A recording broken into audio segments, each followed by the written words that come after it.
Hi there, I'm TG Branfalt, and you are listening to the Ganjapreneur.com podcast, where we'll bring you essential cannabis business news and insights by speaking with stakeholders, experts, and entrepreneurs who are focused on normalizing and demystifying the cannabis industry. I'm joined by Dr. Jonathan Cachat, the CEO, and Dr. Joshua Erlenbaugh, the COO and Director of Production from Fleurish Farms, a Sonoma County, California patient research farm specializing in cannabis products, including SunGrown Indoor flower, pure flower oil rosin, and innovative and energy-efficient grow solutions. How you guys doing today? Hey, thanks for having us. So today's show is a little bit different than our usual format because we have two guests. I'm sure our audience is very curious to learn about the technology you use. But before we get into that, I'd like to ask each of you about your personal background and how you came to apply your experience to growing cannabis. This is Dr. Josh Erlenbaugh. I was finishing my PhD in analytic philosophy at the University of California, Davis. And I started hobby growing for my own medicinal purposes. I was getting some pretty cool results with LEDs at the time. They weren't really big for commercial at the time, but I was getting interesting results, so I kept playing with them. I ended up starting delivery service my last year, my PhD, and started moving some of that stuff through there to get market feedback, and I just fell in love with growing things for the market at that point. And at GHC, that's where I met JC. Yeah, so this is Dr. Jonathan Cachat. I have a PhD in behavioral psychopharmacology, meaning that during my graduate school years, I was licensed by the DEA to handle and research Schedule 1 through 4 drugs. Our goals were to build new models of zebrafish affective disorders, and it's some pretty interesting stuff. If you go to PubMed or Amazon and search for zebrafish on LSD, you could see some of my papers. Post PhD, I went into data science. So I started a postdoc at the University of California, Davis in the data science department, looking to integrate neuroscience data. And then through the delivery service GHC, ran into Josh. So I think it's safe to say that we hit it off. Josh shared some ideas that he had been playing around with growing plants underneath the sun tubes. And I sort of looked at him and said, let's do it. Let's try it. And that was about 2 years ago. I know a lot of cannabis entrepreneurs find their way into the industry from an academic background, but to some people that might seem like a big leap. What would you say initially caused you to make that leap? This is Josh again. Like I said, I was using it medicinally. So I was kind of out of the closet on that because I had to use a lot of it. It helped me with my ADHD to actually get my PhD finished so I could focus on it, anger issues, stuff like that. It would just help with the type of environment that I was putting myself in high stress. And so I believed in it a lot. And there was other people, in the neighborhood that I felt like could use similar types of medicine.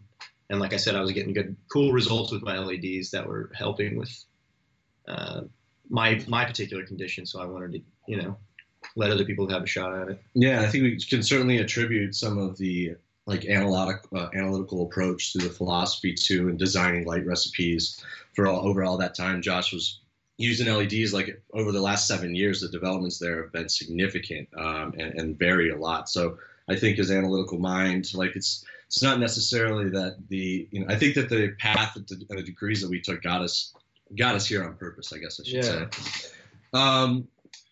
For me, it was an understanding that if I wanted the opportunity to learn about cannabis and endocannabinoids and the endocannabinoid system, basically at this point, we understand it regulates homeostasis in almost every organ of your entire body. It's like a thermometer of your entire room. Turns things up when it's too cold and relaxes things if they get too excitatory, in like epilepsy example. So in order to further our understanding of seemingly one of the most important signaling systems within our biology, it just occurred to me that I could pursue such research faster in a consumer market, because really what we're trying to do is understand how different cannabinoid profiles or terpene profiles relates to a patient's symptoms and symptology. So, it was a desire to enter a space that was rapidly growing, that could handle innovative ideas and would allow us to not only further the treatment of our loved ones and ourselves in some way, but those who then join in through the collective. And bigger than that, furthering endocannabinoid research and knowledge, as well as tackling one of the bigger and more interesting problems of the amount of energy consumed in an indoor grow. Okay, so let's get right into that, because I'm sure our audience is eager to learn more. I know our editor Graham and our COO Noel saw your display at the New West Summit in San Francisco a few weeks ago, and they were really blown away by the concept. I have yet to see one in person, but as I understand it, you are using Solatubes, or a unique kind of skylight that harnesses the sunlight into a tube and beams it into a room, not a greenhouse, but actually an indoor structure. Can you walk us through how this all works and what sets it apart from other indoor lighting methods? The sun tubes are a pretty simple idea. My dad was putting one in his bathroom years ago, and I asked him what they were, and he was like, it's a tubular skylight.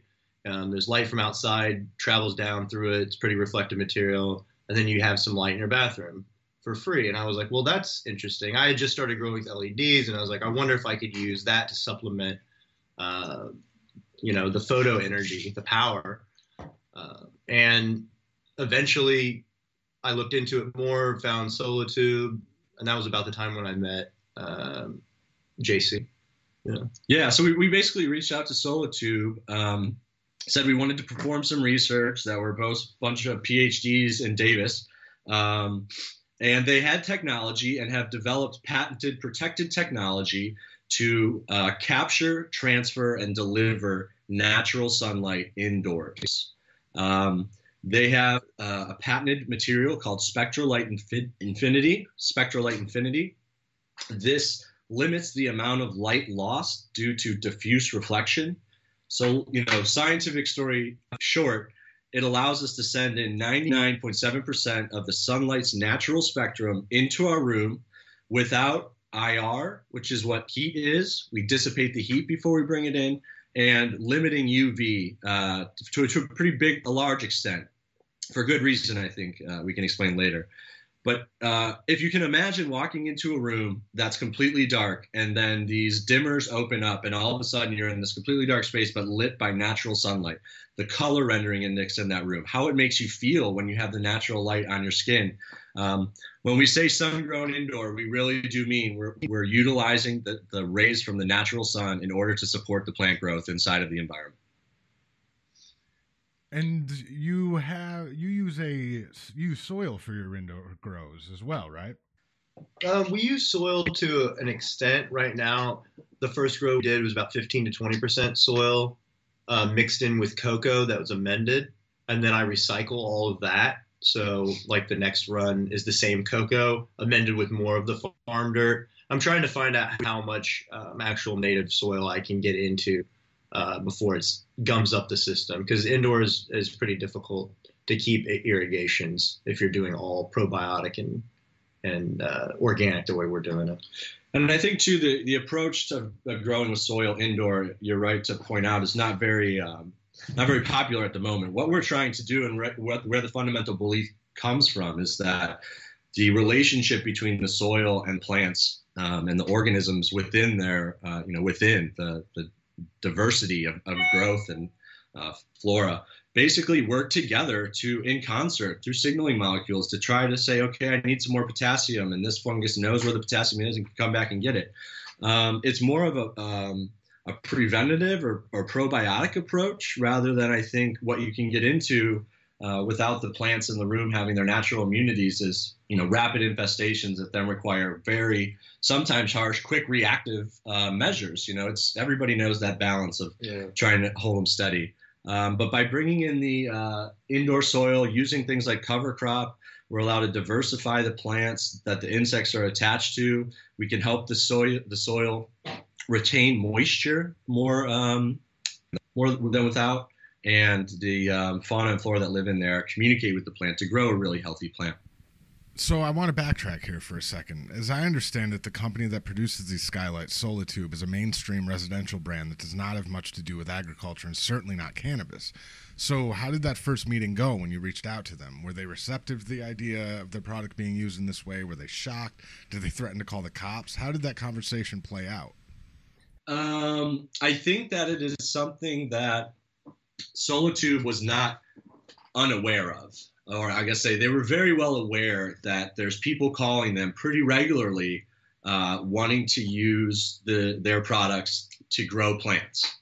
You got to understand that Solatube, the work that they do and the amount of light measurements that they do are in like lux or foot candles. So how much light can come down from a 35-foot tall warehouse ceiling so someone's desk, 3 feet off the ground is properly illuminated.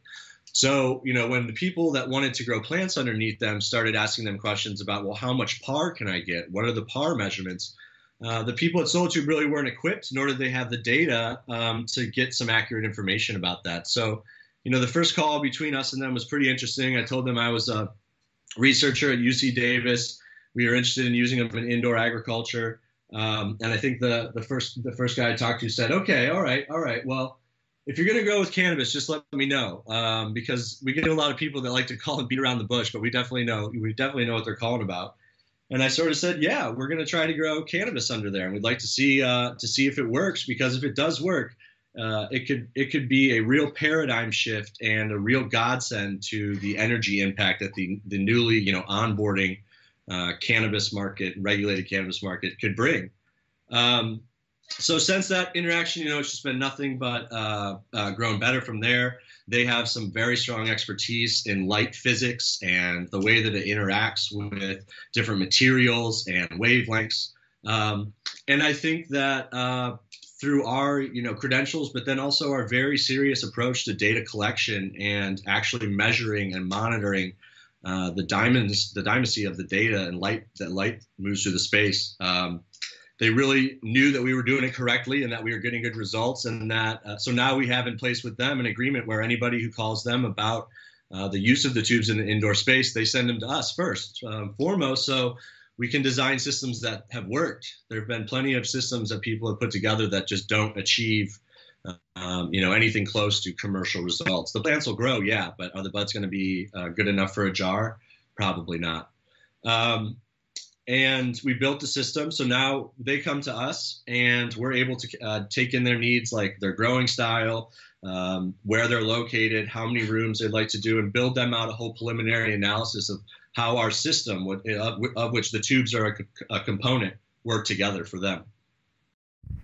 So let's talk about the Solatubes for a second. How durable are they? What is the expected lifetime on them? What is the maintenance like? Overall, what are the associated costs with getting set up and running a grow? In terms of their durability and quality in the product that's built, Solatube, all of their products are ISO quality certified. All the manufacturing processes are. The best details I can get into are on the collector. There's a set of 4 straps, and those are called the hurricane straps. So if you could take winds in a hurricane and not budge, then it's pretty strong stuff. In terms of the maintenance, that's an interesting question, because if we're making a comparison against HPS or any other light for that matter, you're going to have an annualized budget for replacing the bulbs. With the Solatube, there are no mechanical parts, so there's not very much to break or wear down, the one exception being the dimmer. But the maintenance for us really is, every 2 weeks or so, or we'll send somebody up with a microfiber cloth, clean off the front of them, and just make sure they're shiny and come back down. And what kind of yield do you get from this technology, and what is the time comparison to more traditional type grows? I mean, we're getting about the same time as far as that goes. I mean, it also will depend on what type of artificials that you're using. We're using LEDs because that's what I know how to use. And I figured that I would be able to control the spectrum and blend it in with the SunTube spectrum more.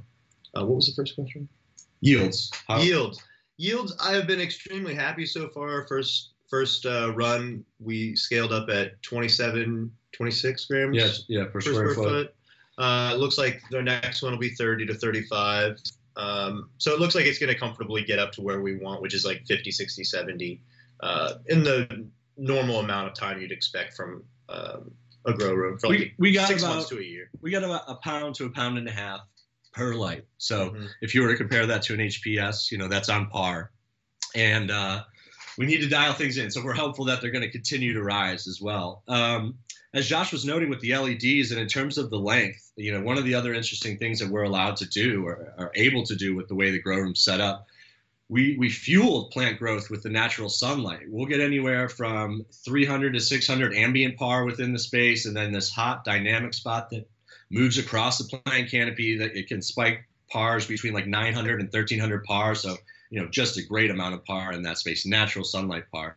So as that nice dynamic base is moving along and fueling plant growth, we can very specifically and tightly regulate, okay, let's throw far red on these flowering plants at this point and reduce the amount that they're vegging and stretching and growing and get them to build out those buds more. Okay, let's pull that back now. Let's do a week later. We'll shift when we throw the far red. So understanding how those LEDs are related to plant development in very specific ways allows us to then make decisions on how fast we actually would like to run that flower period for.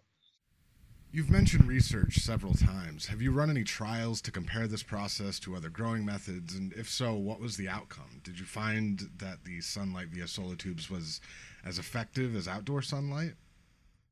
Sure. Yeah, we ran a grape ape clone from a local nursery this year, and I ran it outdoor, like a big one. She was about 3 pounds, I think, outdoors, and it was like a 3-month plant. And then I ran it inside as well. The most notable thing, other than that, there's like a clear quality difference from indoor and outdoor in general, and that was there visually.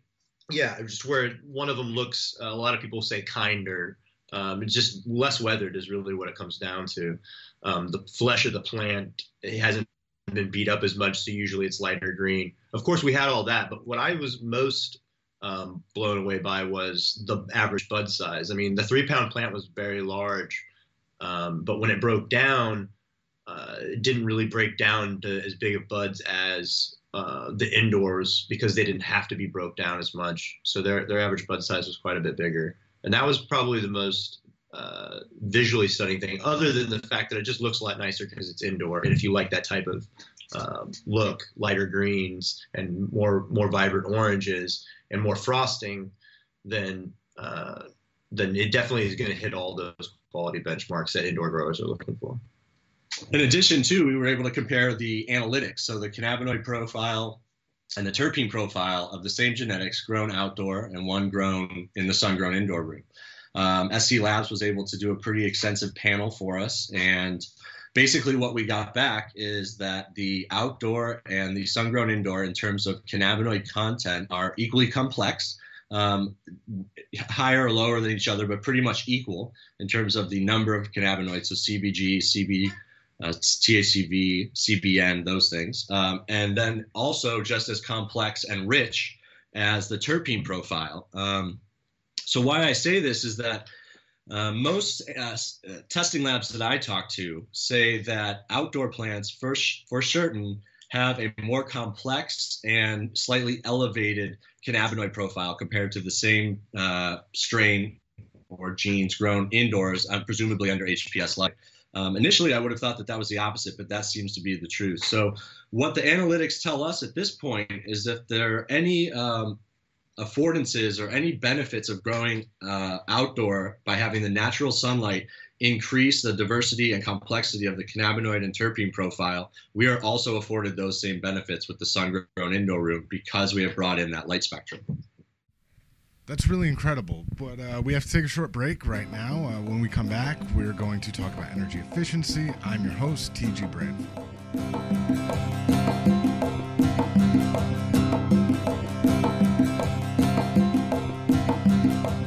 Being an entrepreneur comes with a lot of stress, and while you are busy developing and running your business, managing a team of loyal employees, and working to build a sustainable venture, the last thing you should need to worry about are your personal finances. With Latitude Financial Group, you will have the tools you need to manage your finances efficiently and easily without all the hassle. Latitude Financial Group provides a platform that shows you everything you have all in one place and that stays current without time-consuming updates and synchronizations. You'll gain access to a free 1-hour consultation and an award-winning financial management software suite that will empower you to better visualize and manage your finances. With Latitude, you can form a relationship with an unbiased, fee-based, objective, professional, personal advisor who understands your unique concerns, who listens to your needs, and who has years of experience applying financial solutions to the most complicated of financial scenarios. Based in Denver, Colorado, the Latitude Financial Group team will work with you in ways that fit your life. Whether you prefer a face-to-face meeting with an advisor at one of their 20 Metro Denver area locations, a phone call, or a Skype meeting, they can help you work to achieve your financial goals. So, if your personal or business finances are causing you stress, if you are losing sleep wondering if your financial future is secure in the career path you have chosen, or if you want to work with a financial advisor who is interested in helping you become successful in your business endeavors, give Latitude Financial Group a call and start being proactive about your financial future today. Don't wait. Latitude is offering the first 10 listeners 1 year of free access to their award-winning software platform. Go to rollingingrass.com. That's rollingingrass.com to get Latitude in your financial life. Securities offered through Securities America Incorporated, a registered broker-dealer member of FINRA and SIPC. Advisory services offered through Securities America Advisors Incorporated, an SEC-registered investment advisory firm.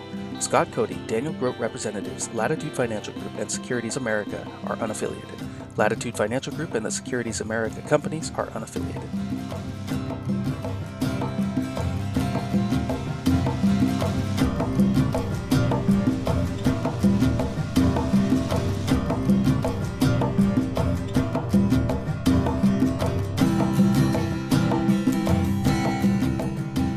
Welcome back. I'm TG Branfalt. I'm with Dr. Jonathan Cachat and Dr. Josh Erlenbaugh of Fleurish Farms. And we're talking about your SunGrown Indoor flower growing technique. So I wanted to ask about your energy usage that you typically see using your approach. Is the sunlight from your DSS tubes able to offset a significant amount of energy compared to your average indoor grow? Yeah. So let's try to just paint a picture as an example here. So we got a 2,500 square foot grow room. It's got 4x4 trays, maxed out as much as it can. And if that room had to have 150 HPS lights, 1,000 watt HPS lights, the electrical demand over that year for just turning the lights on in that room is about 700,000 kilowatt hours a year. So the 2,500 square foot flowering room, you turn on your lights, you got about 700 kilowatt hours per year, 700,000 kilowatt hours per year. And using data that we've collected based on how we can step up and step down the LEDs, a room with the exact same size, 2,500 square foot, would need about 90,000 kilowatts per year. So this is about 600 kilowatt hours per year that's saved. Or about $125,000 saved in just the electrical cost compared to turning on the HPS lights. We haven't even gotten into the HVAC and the other necessary controls. And maybe if you want to approach that from a different angle too, Josh. Yeah, actually, or just even a follow-up, right? Because, I mean, that, our numbers there are figured in, that's not just light watts, right? Mm-hmm. 291. So it's like, I'd say it's about 10 times. I mean, I'd say at the end of the day, if you're talking 2,000 watts per square meter, we're at about 200. That's for everything. That's including the HVAC, that dehumidifier, which is reclaiming water, all of everything, including the thing that's capturing the data itself, the computer that's actually even doing that. We're including all of those things in our. A lot of people like to talk about like grams per watt, and there's a number of different ways that you could do that. Grams per total watts in one cycle or throughout the whole cycle.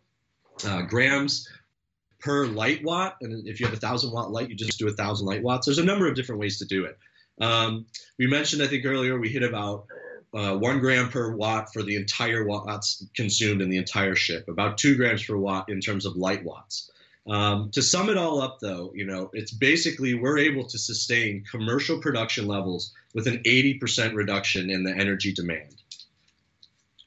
Which is huge. I mean, not only is that, good for energy efficiency and saving energy, but it also reduces the overhead costs for your business, correct?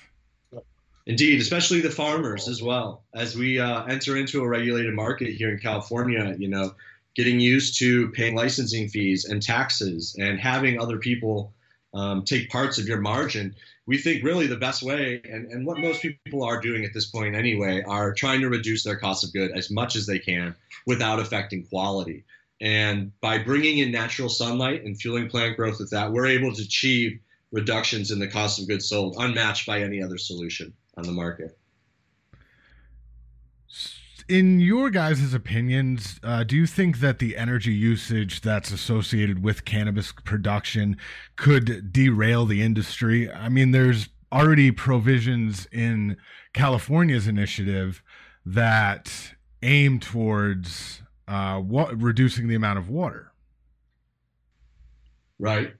Water is definitely an important thing. And, we didn't touch on that very much but the DSS SunGrown Indoor technique, 82% of the water that went in was reused and reclaimed. So our net water use was about 6 gallons per plant over the whole 8-week flowering cycle. But that's saving water in California is very important.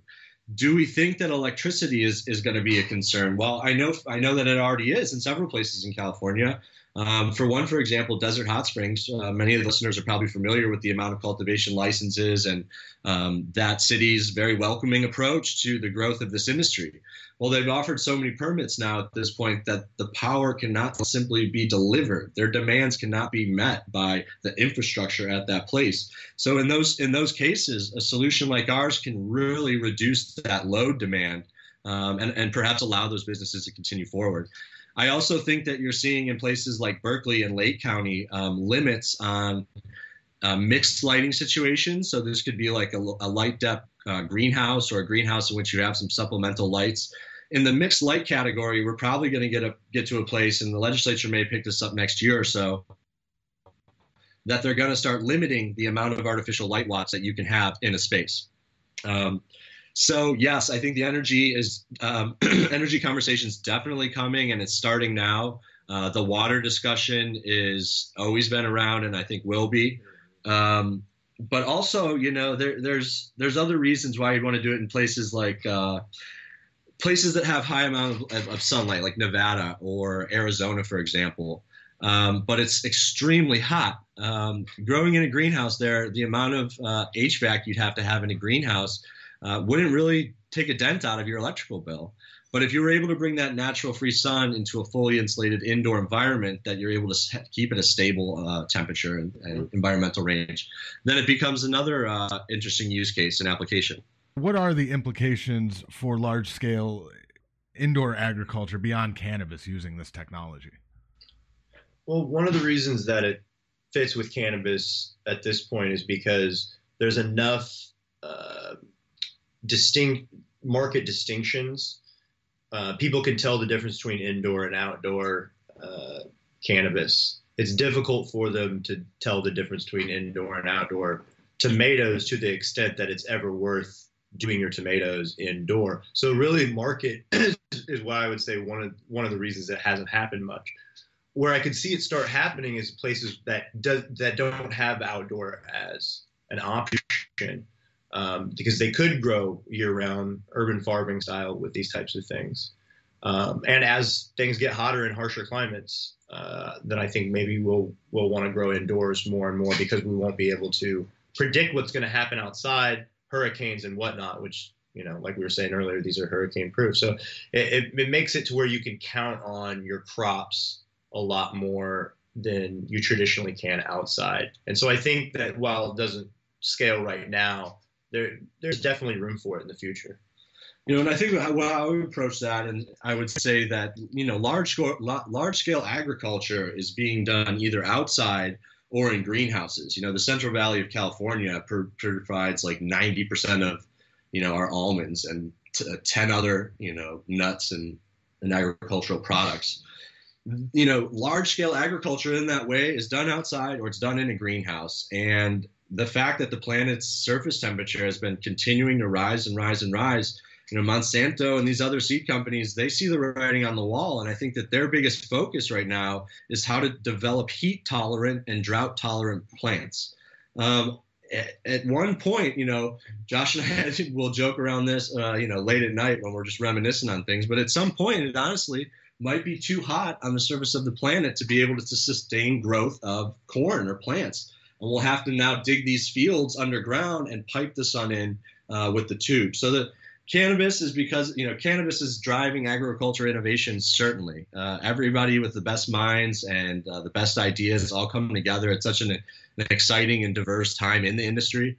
But who knows what the implications are beyond this. We hope that our industry will be able to develop into, socially conscious, public benefiting companies and, really redefine the role of what a capital market can look like.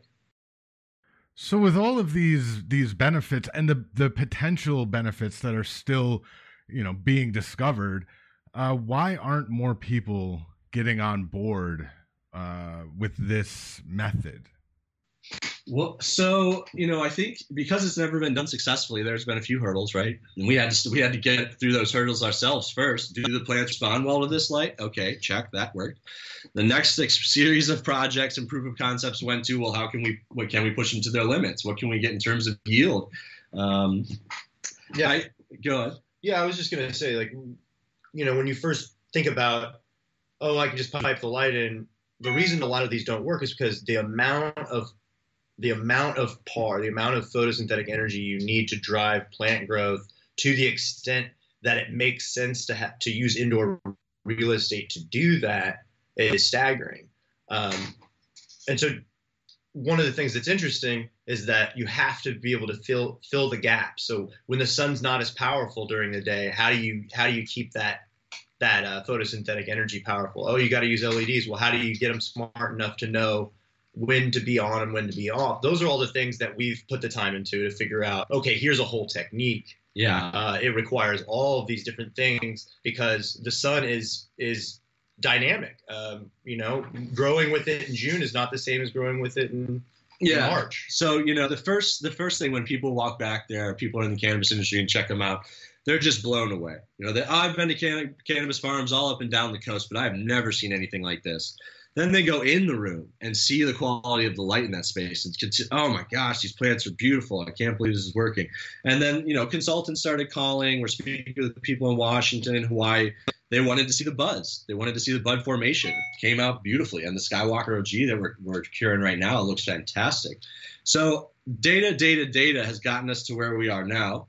The one argument that's classic in the lighting discussion is, well, which light's better, LED, plasma, HPS, the new ceramic ones? But everyone agrees that the sunlight is superior in every way. So now we just need to, I think, demonstrate, number one, that we can help reduce the cost of the project because the utility companies offer grants and rebates for projects like these. And because we can achieve that 80% reduction in energy demand compared to what this same room, if you would have gone with 1,000-watt HPSs, you can get up to 30 to 50% of that entire project cost covered up front. And that's really the next thing that we're moving towards as well. We have plans to get a few going on our farm, and we're already in conversations with utility companies. So then, the hurdles to buying in are rapidly shrinking. I think the writing's on the wall with this one. So why don't you tell me about some of those hurdles that you'd mentioned when starting out with this technology? I would say, building the light space, it was the first difficult part. How many of these do we need over what size of an area? How high do we want the roof to be? And where do we want it in that roof? So we went from the design with just one on top of a 120 square foot shed to now with 4. That's been great. And then really just balancing and compensating when the light begins to dip outside to, write the scripts and programs to have it teeter back up with the LEDs. Integration, it was with the help of GrowNetic and Heliospectra really that we were able to all come together and get all these systems integrated so nicely. And that's key for moving forward, is continuing to work with a whole team to be able to do this, because although you can grow with the tubes alone, it's just a lot more difficult and require a much larger scale. And just, you might be relegated to only one part of the year, something like that. The artificials are very helpful, and I would say, especially at this point, very important to get out there with the technology so that it doesn't fail the way that people were worried about it failed before. Seeing really is believing. A lot of those hurdles go away as soon as you step into one of these rooms with natural sunlight, man. It's really amazing feeling. In addition to your own production, you also do consulting to help growers get set up with your systems, correct? Indeed. So, yeah, we have a process to take care of that. If they went to bit.ly.com or bit.ly DSS form, you could start the process of a preliminary analysis. So basically, we're going to ask questions about where you're located, what type of budget range you have, what your grow goals are, what experience you have with growing. Are you using, cocoa or pots on trays? How big are the trays? Things like that. And we're going to also about your location. So like the closest, largest city to you. We get that information and we churn it through a number of data algorithms that look at 15 years of historical weather data to give us an accurate prediction of how much light will be in that space at what time. So we're able to look at that across the year and get back to you if you're interested in the feasibility of the project. We think that the system that you need would cost about, $500,000, and you would be able to rely on the natural daylight for 80% of the months between, X and Y. So we basically laid it all out in the preliminary analysis. We're also that would be for a retrofit. If someone had a warehouse or had a building and they were just now planning it all out.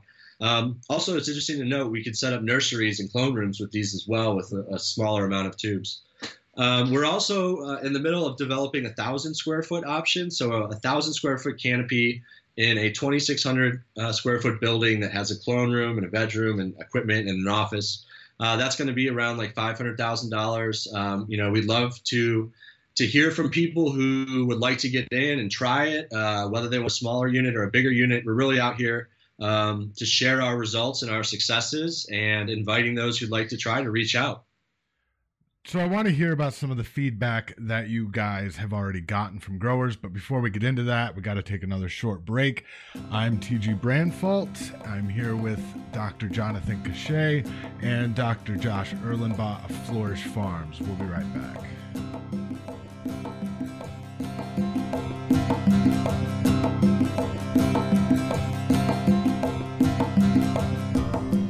At Ganjapreneur, we have heard from dozens of cannabis business owners who have encountered the issue of canna bias, which is when a mainstream business, whether a landlord, bank, or some other provider of vital business services, refuses to do business with them simply because of their association with cannabis.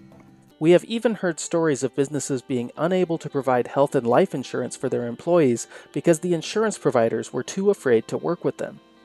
We believe that this fear is totally unreasonable and that cannabis business owners deserve access to the same services and resources that other businesses are afforded, that they should be able to hire consultation to help them follow the letter of the law in their business endeavors, and that they should be able to provide employee benefits without needing to compromise on the quality of coverage they can offer.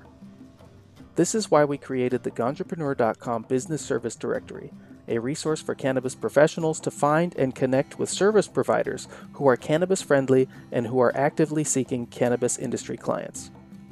If you are considering hiring a business consultant, lawyer, accountant, web designer, or any other ancillary service for your business, go to ganjapreneur.com/businesses to browse hundreds of agencies, firms, and organizations who support cannabis legalization and who want to help you grow your business. With so many options to choose from in each service category, you will be able to browse company profiles and do research on multiple companies in advance so you can find the provider who is the best fit for your particular need. Our business service directory is intended to be a useful and well-maintained resource, which is why we individually vet each listing that is submitted. If you are a business service provider who wants to work with cannabis clients, you may be a good fit for our service directory. Go to ganjapreneur.com/businesses to create your profile and start connecting with cannabis entrepreneurs today.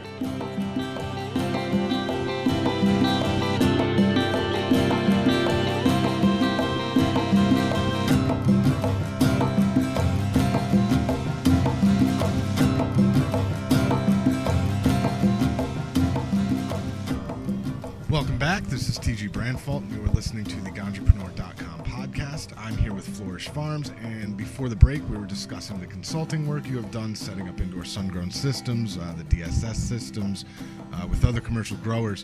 What kind of feedback have you received from the growers that you have worked for setting up these systems? Sure. Yeah. It's really interesting because, you'll get two kinds of feedback. One is like, oh, I really need that because they're in an area where they don't have a choice or the regulations are thus and so. But more importantly, they're skeptical because they want to know if it's going to work. Growers are creatures of habit. They've had to be entrepreneurs themselves, indoor growers, for a long time. So they can count on certain yields, certain flowers, and they've already got all their money invested in that. It's difficult to have, just a normal 1,000 square footer want to just switch over real quick unless someone's pushing them to want to care, given that everything's going well. So you might think at first, like big operations, sure, like Canada, they're very interested in doing these huge grows. But when you're talking about California or something like that, then you're talking to some extent a smaller grower than that. And so you really have to appeal to the ROI to make sure that makes sense and it's not going to mess the money flow up. Right. And I think that's really what it comes down to. It's like, oh, I'm going to have to invest in this and it might not work. I really need to see that it works on scale before I can put any of my money into it. I think that's the mindset for a lot of people. Yeah, I would say it comes down to a yield question. And, everybody I talk to gets 3 a light, 3 a tray. That's the yield. That's the yield. I don't really see, maybe 2 a tray. I don't see them. I don't see the data. I don't see the data logbooks. It's anecdotal at that point, but they probably are doing pretty well. I think the argument that we make, though, is even if we've got 40% less yield, we still reduce the cost of goods by 80%. And at some point, the cost prohibitive of a regulated market is going to come up against where HPS is no longer manageable from a business perspective, I would say. So we're very happy with the yield numbers that we've hit. Yeah. We're approaching a pound and a half per tray. I think it's only up from here once we get the strains dialed in. And that equation now just doesn't really make sense favoring HPS in terms of the reduction in the cost of goods sold. You talk about most growers being entrepreneurs, and you guys are obviously leading the way in terms of this method and the research and how data driven it is. But what have your biggest mistakes been, getting into this space? And what advice might you have for other entrepreneurs who might be interested in doing what you're doing? It's a good question. I would say the biggest mistake one could make is not getting involved, just not getting out and networking and talking to people. As this industry just blows up and expands, the best advice I have to anybody that wants to get into it is just start getting involved, start talking to people. I would say in terms of our biggest mistakes, make sure that you have accurate load calculations and your power infrastructure is where you need it to be. Mm-hmm. Adding a solar system and a grow at the same time led to some miscalculations on ourselves. So work with professionals, certainly, when it comes to electrical codes and building codes and all of that. Like, it's going to be more and more important to do things correctly and log and document all of those things. Yeah. I'd say that's right. What about for the grow? I would say, was there anything with the grow, like learning to play with the LEDs or how much LEDs, like dialing in the sensor system? I guess it was a series of trial and error, but we had to dial it in. Yeah, you have to dial the spectrums in, especially relative to the different plants and how they like to grow, and that's what the LEDs really really help with. You can also offset some of the sun stuff, so it's like, if I had to, and there was a lot of far red from the sunset going, but for some reason they were in a period where I wanted them to go longer, I could turn on extra far, like 660 far red, which will actually make them turn more into a vegetative state. So we just have a lot of control. And in terms of networking and getting involved, can you point to a specific moment where you made a particular connection or established a particular partnership that really kind of took things to the next level or opened up new opportunities? Well, I would say, an interesting development was when we started pressing rosin, the pure flower oil rosin. So we specialize in the solventless concentrate, pressed only from flowers. And I would say, because we're out there and political and networking and talking to people, the ability to find partners up in the Emerald Triangle that trust you and that there's able to work together and able to share common goals and values. It's much easier to partner with other small businesses than to think you could build an entire brand, on your farm alone or with your team alone. Exactly. So all of those partnerships that we've had, even through the California Growers Alliance or CCIA or the Sonoma County Growers Alliance, attending the events and finding people that are like-minded, everybody's looking onward and upward, really. And so finding people that are on your same wavelength is really important. Try to avoid people that start questioning the possibility of what you're doing. If you know you're right, you just got to get rid of the dead weight and keep on going. Yeah. Get the data. And collect the data. Would you guys credit kind of your, your postgraduate work and the desire to kind of keep learning as part of the reason that this is such a data-driven process for you guys? I'd say yes, innately we want to see the data, but going back to when we were discussing the hurdles, it'd be a really tough sale at this point if we couldn't give you certified data of what we're getting per square foot and the amount of electricity we consume to do that. So it was really a necessity to know that, look, if we're going to make an argument at some point that you need to not go from HBS, but you need to get LEDs and sun, that we need to have data to support that and continually improving the process by monitoring our own iterations. Mm-hmm. But I'm a bit of a data nerd, sure. And Josh, you like to crunch a whole bunch of numbers. I like to crunch numbers. Yeah. Yeah, I like to know if there's an answer that you can get from the data. There isn't always, but know why something's happening the way that it is. Because as an indoor grower, I want a certain amount of control. So that I'm not constantly surprised by what's going on. That gives you consistency, and that makes you can meet dates and deadlines and benchmarks and these kinds of things. You can have a live dashboard to know when something's like the temperature's going up 2 degrees. It'll let you know, and you can fix it right away. Yeah, you guys employ like an app or a smartphone technology to this thing, right? That's right. Yeah, it's GrowNetic system. They're out of Boulder, Colorado. So how early on or at what stage did you begin to employ that into your scheme? That came in the second research build. Once we started putting 4 of the tubes into in one space, we outfitted the entire thing with 25 different sensors, 8 of them focused just on light in the space. That was when we were trying to test the performance analytics. How much can we grow and for how little electricity can we do it? And the GrowNetic system really allowed us to monitor that in real time. And then now we're churning back through the data to see if there's any, abnormalities like a spike in the AC that wasn't controlled or solid. We could hone those down.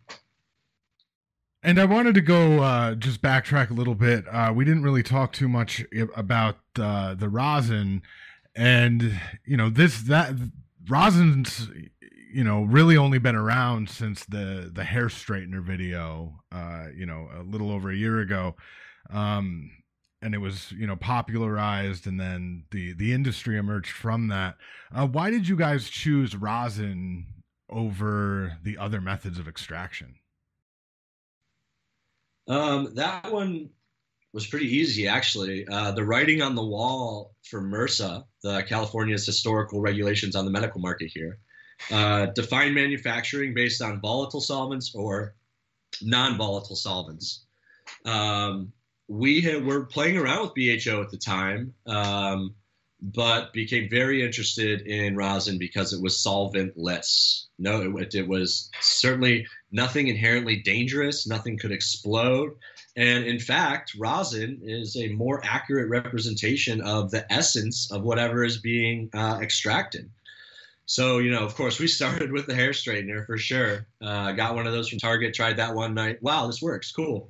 Moved on to a t-shirt press. Then we're going to go with one of the more popular presses that you can get on the market. There's a few companies out there now, but decided instead just to manufacture our own press based on what our production goals were and our quantity and quality goals were. So, we have a pretty unique press up here, and we actually got a few new enhancements or adjustments coming on the way that I'm pretty happy about. And yeah, you are right in that the rosin market is small, but I think that seeing with those is believing as well. So I recommend anyone who hasn't tried rosin, get out there and go try it, and then try an A/B test next to a BHO and see how you feel. And especially, I would say, flower rosin in particular, with what we specialize in. There's definitely more and more keef and hash rosin coming out, and some of it's really good. The flower rosins are particularly reminiscent of the flower that they came from, and I think that once people get used to that palette, they're really gonna prefer the rosin to the BHO. But we'll see. Farmers love rosin because that's the thing we know. They can taste their fingerprint on the bud in the rosin form. So if the aficionados and the growers like it, I think they will just. Plus, I think that BHO and CO2 and even ethanol extractions, unfortunately, in this first wave of regulations, are going to get pretty regulated out. So I think rosin is gonna be the new standard, hopefully here pretty soon. Yeah, especially as price comes down as well. We've been trying to scale up so that we can bring the price in the market down for flower rosin. As that happens, then as you close the gap in with the competitors like CO2 and BHO, then it's more of a fair market comparison, because now someone who may not have bought rosin before is going to try it just because the price point makes sense for the first time, and they might like it and switch over. So I think really growing the market is essential for continuing to do rosin. All right, guys, we're going to have to wrap it up here. Why don't you tell the audience where they can learn more about your products? Certainly, yeah. So on the web, it's flourishfarms.com, FLEURISH farms.com. Across the social media channels, we're at Flourish Farms. And if you want some behind the scenes on the SunGrown Indoor, check out at Flourish Farmer. And of course, you can always just send an email or fill out the contact box on our website, info@flourishfarms.com. Thank you so much for joining me. Appreciate it, Tim. You can find more episodes of the Ganjapreneur.com podcast in the podcast section of Ganjapreneur.com and the Apple iTunes store. On the Ganjapreneur.com website, you'll find the latest cannabis news, product reviews, and cannabis jobs updated daily, along with transcripts of this podcast. You can also download the Ganjapreneur.com app in iTunes and Google Play. I've been your host, TG Branfalt.